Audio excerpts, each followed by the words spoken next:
Bro, I swear to God, right hand of God. I smacked the shit out of him. I smacked the shit out of him. Right hand of God, bro. I Oh smacked God, the shit you out of smacked that nigga, bro. Akademiks. Yes, and then listen. Jim Jones thinks he's being clever by sharing surveillance footage of himself trying to kick down a door in his warehouse just to turn the heat on for his podcast, which is honestly pretty embarrassing. On top of that, he claims he was the main influence behind Dipset, saying he dressed everybody, but that's far from the truth. Cameron had to work hard to give Jim Jones opportunities, like letting him direct videos to earn checks, which helped build the movement. Without Cameron, Jim Jones wouldn't have been as prominent, and Dipset wouldn't have had the same tight-knit dynamic. It would have been just Cameron and maybe Jules. Jim Jones was an important character, sure, but he exaggerates his role and takes too much credit, claiming he led Dipset when the reality was very different. I witnessed all of this firsthand during my first year at college, shooting behind the scenes of the Old Boy video, and I saw how Cameron was looking out for everyone, while Jim Jones inflated his own contributions. While shooting behind the scenes of the Old Boy video, I got a close look at the dynamics of Dipset and how things developed over time, especially as I later got involved with DVDs and other projects.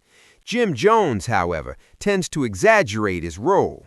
For example, Kid Cudi clarified that Jim Jones had nothing to do with his career taking off. He only remixed a song, which is how remixes work, but it doesn't mean Jim Jones created the billions of streams the track eventually got.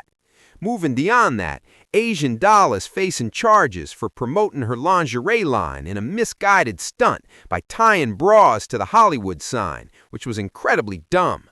Similarly, Asian Doll is venturing into credit repair, but many of these fix-your-credit schemes aren't legitimate. Realistically, you can manage your credit yourself through agencies like Experian, Equifax, and TransUnion. Identify negative impacts, contest them monthly, and eventually they can be removed legally. Paying third parties isn't necessary if you follow the proper steps consistently. Asian Doll is now trying to rebrand herself as a professional credit fixer, which is questionable at best. She has a history of talking about gangster stuff and scamming people, so it's hard to take this new venture seriously. Many people have gone to jail for going too far in this field, and her course, promising quick credit fixes for upfront fees, comes off as just a get-money-quick scheme, likely because her music isn't selling as well anymore.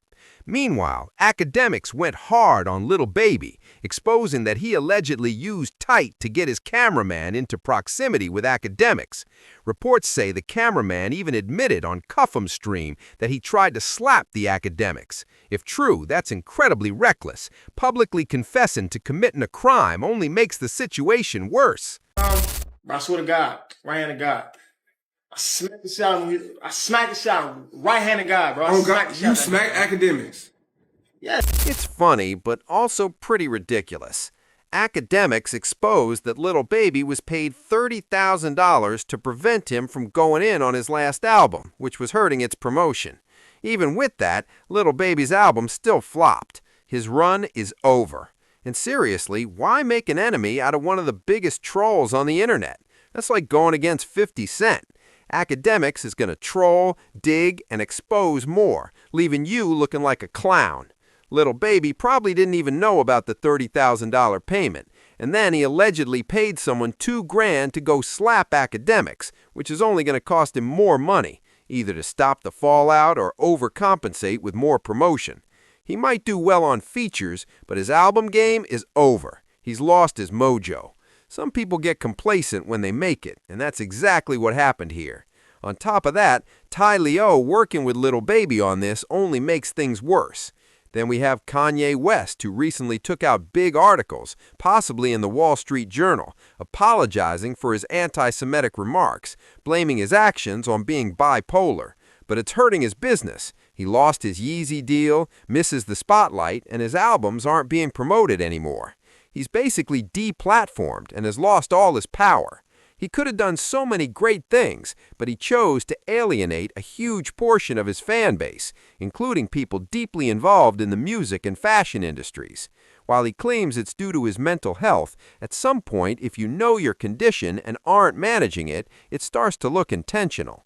Meanwhile, A$AP Rocky's album debuted at #1 largely because of pre-sold vinyls with special artwork. He didn't earn it purely from streaming or radio play. People just aren't making good music anymore. And Akademiks called Lil Baby's next album a hot pile of garbage, signaling that his run is over. And then famous Dex tries to claim responsibility for Rich the Kid's career? Come on, stop.